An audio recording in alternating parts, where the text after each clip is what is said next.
If you visit the corner of Route 9 and Miller Road today, you'll find a bustling supermarket and a cozy local coffee shop. You'd never guessed what used to be there, or what is still buried beneath the concrete. It happened a few years ago. It was July 3rd, the eve of our last 4th of July before heading off to college. Everyone in town told us to stay away from the old Quarry Lake, which made it the perfect isolated spot to hang out. Our plan was simple: hike out, watch the distant town fireworks, and be home by 7 p.m. We parked the car, checked our phones, and started the trek with about 3.5 hours to spare. As we walked deeper, the scenery began to warp. The bright summer sun dimmed, casting long, unnatural shadows. The chirping crickets abruptly stopped. The air grew heavy, smelling of stagnant water and old copper. We laughed off the eerie silence and kept walking. We reached the clearing right before the lake and froze. The water was black as ink. Standing at the edge were things.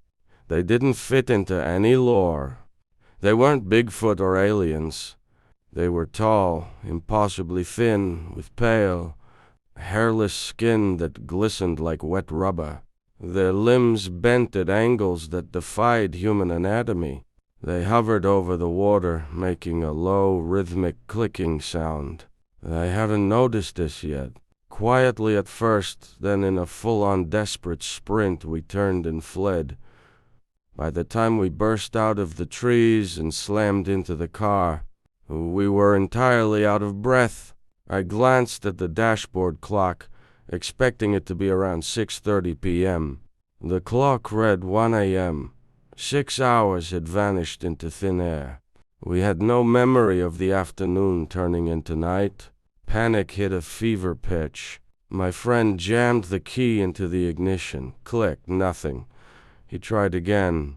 The engine sputtered, whining in the dark. For 5 agonizing minutes we sat in dead silence, staring at the pitch-black woods.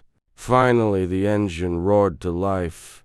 He slammed the car into reverse. As the red glow of our taillights illuminated the tree line, we saw them. The things had followed us. They stood at the edge of the woods, empty faces reflecting our brake lights.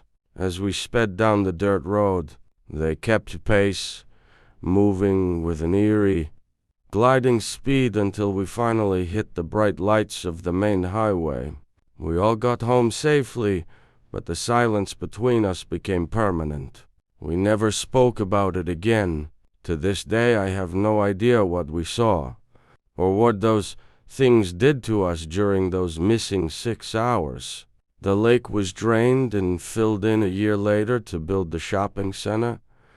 But sometimes, when I'm sitting in that coffee shop, I hear a faint rhythmic clicking sound coming from the floorboards. And night shift workers at the supermarket swear. The security cameras catch strange, pale shapes gliding down the aisles long after closing time. I guess I'll never know what happened that night, but I know better than to ever go back there after dark.